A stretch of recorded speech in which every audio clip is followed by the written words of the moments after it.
Good afternoon and welcome everyone. We're thrilled to have all of you here today at our first Endeavor US and Ireland ScaleUp Summit. I'm Claudia Duran, Managing Director at Endeavor Miami, the very first US affiliate established in 2013. After 7 years, we now proudly support over 20 companies, generating over $290 million in revenues and creating over 3,000 jobs in South Florida. We have an exciting agenda planned for you today, and I'm sure you will find inspiring and insightful. Before we get started, I want to quickly thank a few people. First of all, I want to thank and recognize all of our board members, mentors, and Endeavor entrepreneurs who are participating today and are willing to share their stories with us. I also want to thank our sponsors who made today possible, particularly the Knight Foundation, Dell Technologies, Fernandez Mora Peralta at Morgan Stanley, and Nativo, who did all of the beautiful design work for today's event. Thank you all for believing in our mission and supporting entrepreneurship as the cornerstone of economic development. As you all know, 2020 has been a challenging year for everyone. However, despite these uncertain times, entrepreneurs across the world have found ways not just to survive, but to thrive in crisis. Throughout today, you will hear different stories from founders, business leaders, investors, and more on how they've mastered the art of pivoting and have adapted to our new normal. Moreover, since it's the first time we're bringing together the different Endeavor members from across the United States and Ireland, we would love for you to have the opportunity to interact with each other using the networking feature of this platform. And don't forget to check out the amazing entrepreneurs who have gone through our ScaleUp program accelerator and are pitching at our demo day. Now, to get us started, I would like to introduce a man most of you already know, Endeavor President Adrian Garcia. Welcome, Adrian. We're thrilled to have you kick off our event. And thank you everyone for joining us, and I hope you will all enjoy our ScaleUp Summit. Perfect. Claudia, thank you so much for the welcome, and thanks to everyone attending. And mainly thank you as well to all my colleagues in the different Endeavor affiliates for inviting me to kick this off. I'm honored to be part of this first event, and love how Endeavor has come together more global than ever, and we've been able to make the best out of this challenging year and unite us all, even if it's virtually. Let's see, so many things to say, but mainly the one thing I want to emphasize is that as much as it's been a challenging year, it's been fascinating to see some of our entrepreneurs thriving and how they've been able to pivot, as you were actually mentioning, the art of pivoting, how they've been able to pivot so fast and adapt to the new challenges. And speaking of that, I wanted to actually welcome the guest that I'm going to have on stage, on virtual stage today. Tayo Oviosu, who's the founder and CEO of Paga. Tayo, welcome. And I think that the muted. Thank you so much, Adrian, and it's a real pleasure to be here. And thank you to the Endeavor team in the US and Ireland for inviting me. I'm really privileged to be with you today. So I'm going to start off apologizing in advance because I have my cheat sheet here and I have my WhatsApp here. I'm going to be getting questions from the audience and directions, but I have everything. Hopefully everything will work smoothly on this plan. If we were on stage, it would look more natural because I'd have my paper and it wouldn't look that odd. But once in a while, you'll catch me looking in different areas. But Tayo, you and I were chatting about what we're going to talk about, discuss in these 35 minutes. And one of the things I was talking about demystifying the hoodie, and you and I, who are already in our 40s, very early 40s, let's call it 30s, or let's call it 20s. Actually, we're still quite young. We're still quite young. Our young age, but it seems that whenever we speak about entrepreneurship, people tend to think it's 20-year-old high school dropouts with hoodies, and normally there's a lot of prior experience there. It's normally when we've noticed in Endeavor that it's normally people that come from a corporate experience or other experiences, or even being serial entrepreneurs, and finally they found this one. You had practically 10 years of consulting and tech firms, a background, and I want you to dive more into that. How your background shaped what you're today, and especially how that converted into entrepreneurship 10 years ago. Yeah, I know, and I appreciate that. Actually, I think there's a global statistic that the most successful entrepreneurs actually start their businesses in their mid-40s. And I think there's a reason for that. And the reason is that, people have had the opportunity to learn how to lead teams, right? How to make pitches, and have understood how to run a business by that time. So personally, for me, I started a bit earlier than my mid-40s, but, my background is electrical engineering. I was in the US for about 14 years. I did my business school at Stanford Business School. And then after that, I went to work for Cisco Systems in the venture team, investing in entrepreneurs and in businesses for Cisco all over the world.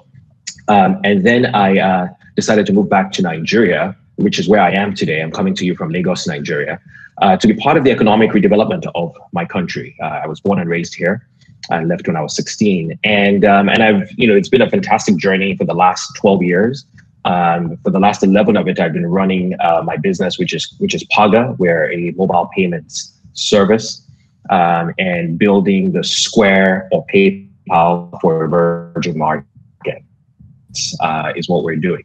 So yes, similar to what you said, I mean, I had worked in several companies, and in fact, one of the key benefits of that is my first check and my third check into Paga as angel investors were two of my former bosses. So I think that was a really strong endorsement of them to supporting me and backing me on this journey. So I'm always impressed with when I speak with entrepreneurs like yourself, that you have these amazing successful careers, this amazing training, international trainings, but you always go back home to be able to develop from your home countries. And I guess it's a sense of pride or trying to develop in your local country. You actually mentioned this right now, but I want to touch a bit more on this. No, I mean, global citizen, living all over the world, established in the US, but all of a sudden you have this idea. Yeah. Touch a bit more on why Nigeria, and also why Nigeria in 2009, because the fintech ecosystem in 2009 has nothing to do with 2020. Sure. I don't think the word fintech existed in 2009. I think Nigeria for me then is still why Nigeria today as well. Look, this is the largest country on the African continent on population, GDP, and it is slated to be the second largest country in the world by 2100. So really, I tell people, without disrespect to all other 53 countries on the African continent, when you're thinking Africa as the next possible market for anything, it's really Nigeria. And I think this goes to speak to, companies like Facebook, even just last week announcing that they're launching an engineering team here. Right. So for me, it was really about going to a large country that had significant opportunity, that my work will have real impact. And it just happened to be my home country. I think, I like to say that, I like to think, globally, right? Opportunity and talent is actually, around the world, and opportunities around the world. And so it's really for who goes after it and who goes after to take it, right? So I think Nigeria is very much anyone who's thinking about the African continent, a place where people should be thinking about their services being offered. Perfect. Once in a while it's cutting off, so there's a bit of delay, but in any case, okay. Claudia was mentioning in her kickoff that there's a lot about the art of pivoting that's going to be discussed during this ScaleUp slide. That's the one thing that I wanted to speak with you. I mean, it's been 11 years already, and I'm sure that there's been pivots and pivots and pivots. Maybe we can go a bit more into that, and you can tell us a bit more of those key moments in the last 11 years. Yeah, no. So look, when we started this business, there are two problems that we're trying to solve. One is digitizing cash and cash transactions, and the other is delivering access to financial services to the mass market, right? In economies such as Nigeria, where you have a huge percentage of people who are unbanked, 61% in Nigeria, and you have a huge percentage of people using cash. So 90% plus of transactions are done in cash, right? And in going after that, the first big pivot that we actually realized, I mean, from the beginning, we realized that we needed to build what we call a distribution network of mom and pop shops, grocery stores, we call them an agent network. And these are places where people in the local community can go into. So think about your Dwayne Reed in your community, the pharmacy, right? Or think about the little shop where you can, the tabak, right? And I think the first big pivot for us was realizing that because technology was not advanced enough to identify people electronically, we had to focus heavily more on that agent network, more than we actually thought we would. And I call it a pivot because, you know, for us, we didn't think with as much, we would need to build that out as much as we did. But we ended up learning that actually, economy build distribution to drive fintech, right? Informal economies is a hugely valuable, right? And that's what we've actually proven out over the last year in Nigeria. You know, we've had a number of, directionally, we've been the same sort of direction of where we're going, but we've had a lot of twists and turns, you know, in figuring out, okay, sometimes you may not be able to invest the way you want to invest in the business because you don't have the full capital to do it. And so you have to change your plan, right? And so what I really encourage people to do, and I think what has really worked well for us in doing this, is being hand in hand with our board, being hand in hand with our investors as we make these decisions as a management team. So as a management team, we discuss it, we revise, we edit, you know, we strategize again, but we go back to them and we get their input, and then we refine it again before we move forward in executing, right? And I think that has really worked well for us at different points where we have to twist and turn. You know, and I say to entrepreneurs, really, it's all about your first job as the founder or the co-founder is keeping the lights on, right? And making sure the welfare of the people in your charge are taken care of. So really just focus around that and do what you have to do to move the ball forward, right? Even if it means taking a little bit of a detour to come back to where you wanted to go. And when we're talking about these changes, I know that you've been now expanding into new areas. And when I'm speaking about areas, I'm speaking about geographies. Now, it's fascinating for me to see you were talking about in Africa and the opportunities that could be in Africa. But when you've thought about expansion, you've actually been thinking about different continents. Maybe you can dig in a bit more about that and kind of unveil what those plans are.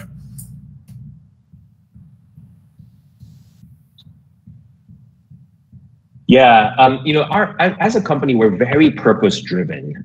There's now about 500 of us in our company, and we're very driven by this purpose that we want to make it simple for 1 billion people to access and use money. And about 1.5 years ago, we set out on a journey to understand how do we achieve our mission, right, and our purpose. How do we get to 1 billion people? And again, we sat with our board and our investors, and we laid out a framework to think about what markets do we go to next. One of the things I say to people, and just to keep this in context, 1.5 years ago means that we've been running the business for about 9 years before we thought about leaving our home market, right? And I think what really has given us the privilege to think about that is that we have a very strong team driving and leading the operations of the business on a day-to-day basis. My job has changed significantly in that time. And so that gives us the confidence that we can go into another market without losing sight of Nigeria, right? And so we went through a journey of trying to figure out, you know, do we go across Africa? Do we go to other African countries? Do we go to China? Do we get 1 billion people in China? Do we go to India, right?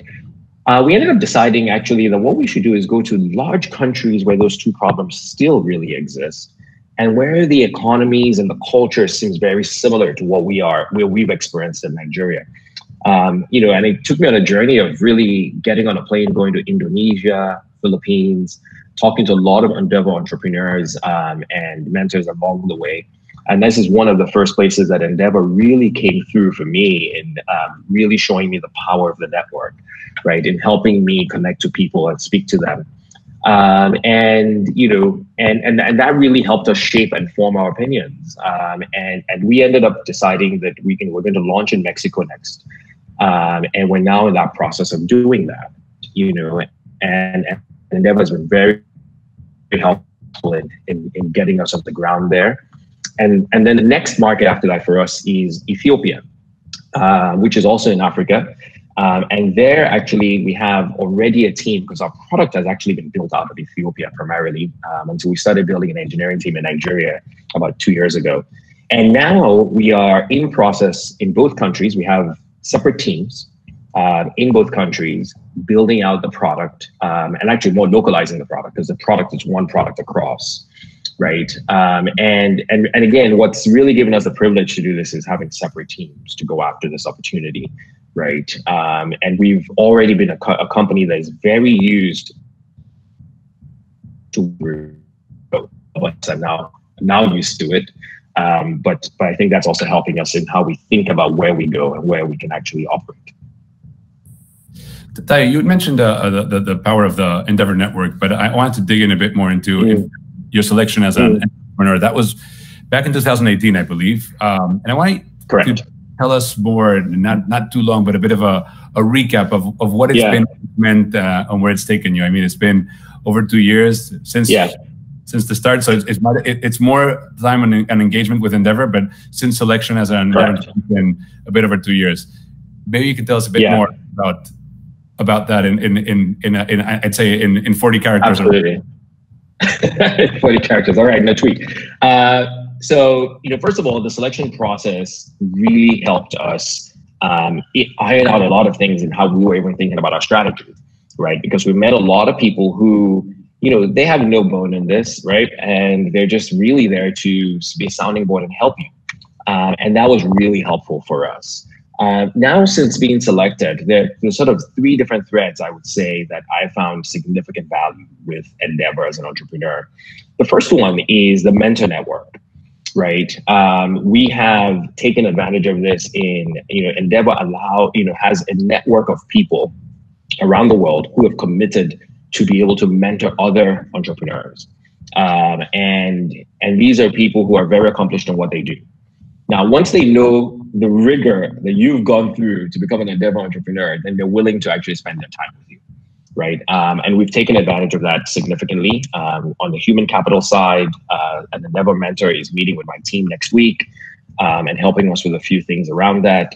We've had mentors on financing, et cetera. So there's been a number of places where we've taken advantage of the mentorship. The second aspect I would say is really the other entrepreneurs that I've been privileged to meet. And many of them have been very helpful on my journey, on my personal learning as a leader, on even helping me think about some of the issues in the company and how they have gone about it in their companies, right? So, and that's entrepreneurs as far-flung as Argentina, Indonesia, people who I would not have ordinarily come across. And so I think that has been super helpful. And I can actually point to very specific things in my company that have ideas and things that we've implemented that came from those conversations and that engagement. And then the third are the programs that Endeavor puts together, right? For your own personal development, as well as for your team, right? And in some of those bringing people together, I think that has been super valuable as well. And then for me now, I'm actually going into a new phase on my Endeavor journey, which is me giving back, right? And for the first time, I've actually now, I'm going to be mentoring a couple entrepreneurs here in Nigeria that are going through the Endeavor pre-joining Endeavor sort of process. And I'm looking forward to that because I think, knowing the kind of rigor I went through to get selected, I feel comfortable that this would be a really good use of my time as well. And Tayo, we can't thank you enough for that. Not at all. I was actually going to say, it's only fair that I had to moderate you since I know that I got you into this when you started. So when you're telling me, who can you think about that is always so generous with their time. I immediately thought of you, know. So it's nice to have this conversation. Changing gears a bit, I want to speak more about Paga, and I know that we discussed a few things, but there is one thing that whenever I've spoken with you, and whenever I hear you speak about me, and you've even talked about it already a few times, it's team. I mean, I know that you normally say team, and then you also have the point with the team. I want you to do a bit more of an emphasis around the team, the importance of the team, what it's meant for you. Talk more about that, because I know that that is one thing that's top of mind for you. Yeah, no, this is literally the number one thing I spend my time on. And I think it's the number one thing that has, given us the success that we've had, is that, I really believe in this African proverb that says, if you want to go fast, go alone. If you want to go far, go together. And really what that's saying is, there's no way you as the entrepreneur or the CEO, founder, there's no way you can run everything yourself at all, right? You need people. The company is the people. And so being intentional about how you lead your people and how you lead yourself, first of all, and how you lead your people and how you bring the team together towards an agenda, what you're driving towards is really critical, right? And so for me, this is something that, we spend a lot of our time thinking about, and really making sure that we not only have a good culture, culture is how we do things around here, but also a great climate. So climate is, how does it feel to work here, right? And really measuring that, because I believe that you only can change things you measure, or actually really drive things that you measure, and continue to work on that. And it's ongoing work. It's ongoing work. So team is very, very important. There's something that I think a lot of companies typically miss out, that I learned a few years ago, is that, the number one success determinant of any project is who is leading the project, right? And so you want to make sure that your best people are leading your best projects, or your most important projects, so to speak, right? And when you think about the team, you want to make sure that you're putting people in the right position of their strengths, right? I'm a big football fan, so I love Chelsea football, and I always use that as my examples. You cannot put the striker as a defender, right? Or in American football terms, I also love American football, go 49ers. You cannot put the quarterback, right, as the maybe as a wide receiver, but you can't put the quarterback as a defender, right? It's not a linebacker. So, you want to make sure you have people in the right position that's really good for what they do and where they can continue to improve themselves. And so I think just understanding your team, understanding, the native genius of your people, allows you to do that. And I think to do that, you then have to be really intentional about it. Spoken like a true coach. No, unfortunately, my knowledge of Chelsea is not that deep. Not for Marcos Alonso, who's the only player that I could actually name from Chelsea. No? But to what you were mentioning about team, I mean, right now you've grown your team to being a team of 500, but there's another component to that team as well, which is that the leadership component. No, and you're also discussing about the complexity of leadership, and I mean, it's something that I want to dive into a bit here, given that a lot of the audience is actually a lot of entrepreneurs, and they're dealing with. You've gone from 1 to 100, from 100 to 500. Multiple countries. Can you tell us more about the leadership style? And then it's a big challenge, honestly. And this one has been a learning and growing experience for me. I feel like I'm still learning and growing on it. But when we started, you get everybody in a room, right? And you talk about the strategy, you debate it, and everybody's heard it, and you go.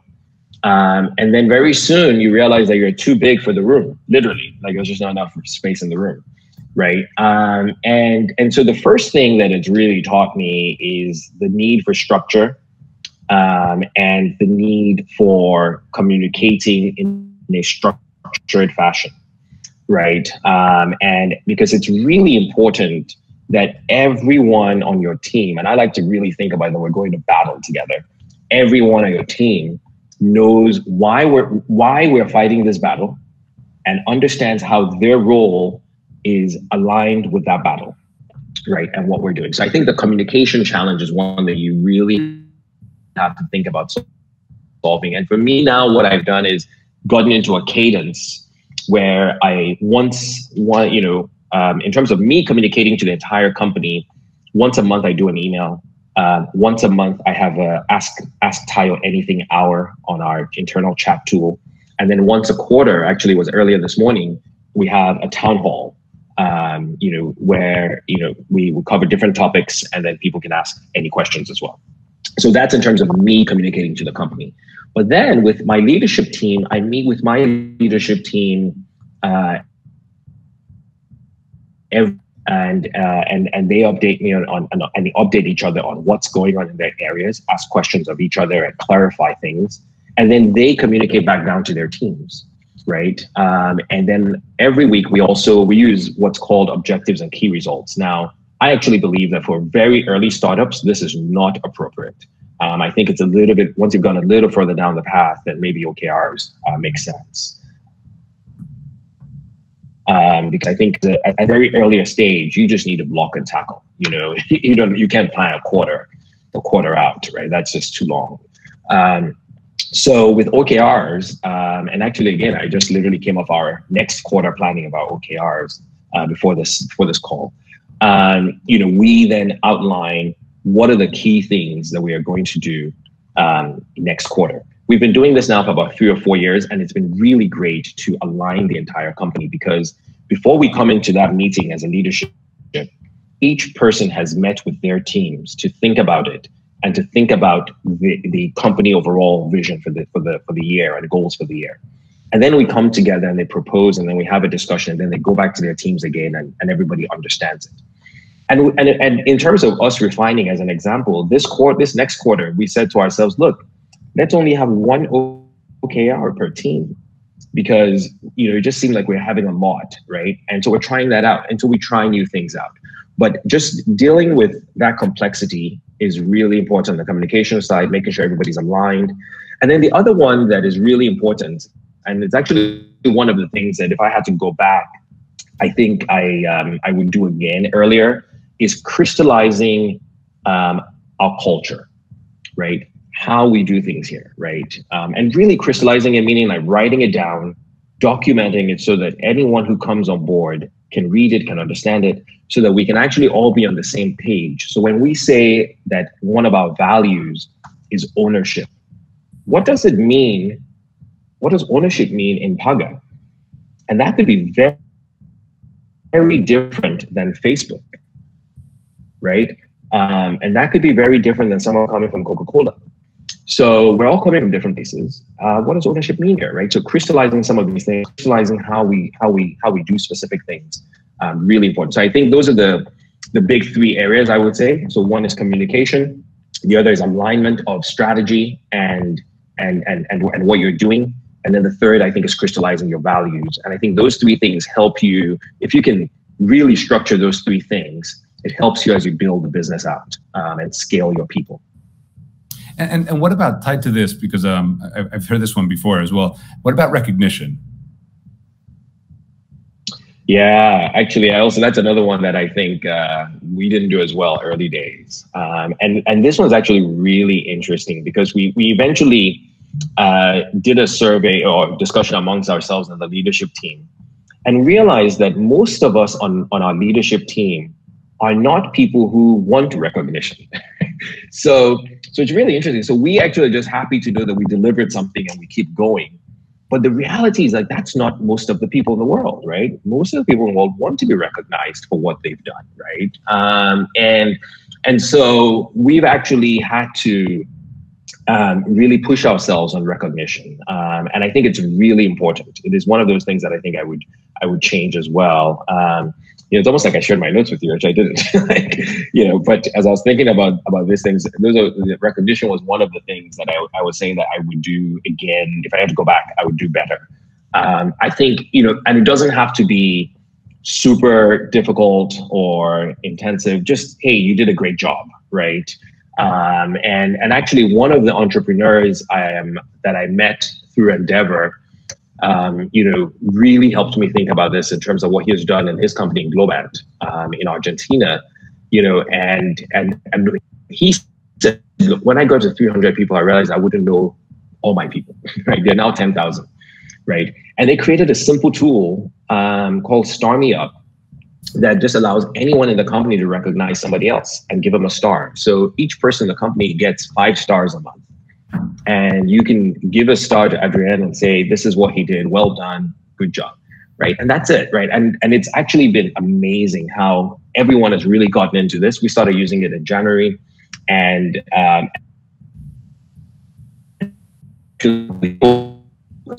each other. But at the same time, we've also built other structured recognition in the company, just saying, hey, kudos, great job, well done for what you've done. And people really like that. And so I think it's something that entrepreneurs should really think about. Celebrate your little successes, call out the people who actually had that great idea, call out the people who have actually done stuff. And if people fail on something, say it's okay, right? Let's go at it again, right? That's fine. It's funny you mentioned that because and we don't mean to plug any product, but we have also implementing Start Me Up in the last year and a half. Yeah, so we're starting to get used to it. Same thing. So trying to get that recognition. Nice. So I mean, it really drives the conversation amongst the team. I was saying it really drives the conversation amongst the team, right? Yeah. You can actually recognize based on the value, so it forces you for that exercise too. I think it's a very useful tool, if not that one, a similar tool, but something that allows recognition, right? So we're coming up to the end. There's so much that I still wanted to chat about on my cheat sheet. But in any case, it's been, Tayo, as always, it's been an absolute pleasure to speak with you. I definitely wanted to dig more into your angel investor, your mentoring, all the entrepreneurs that have come out of Paga. So basically, I wanted to speak about Tayo and Paga's multiplier effect. We'll have to leave that for the next edition of the ScaleUp Summit. No worries. But again, thanks so much. Thanks to the audience, and I'll hand it back to the technical team to be able to transition to the next. Thank you very much, Adrian. Yeah, thank you. Thank you, everyone. Take care.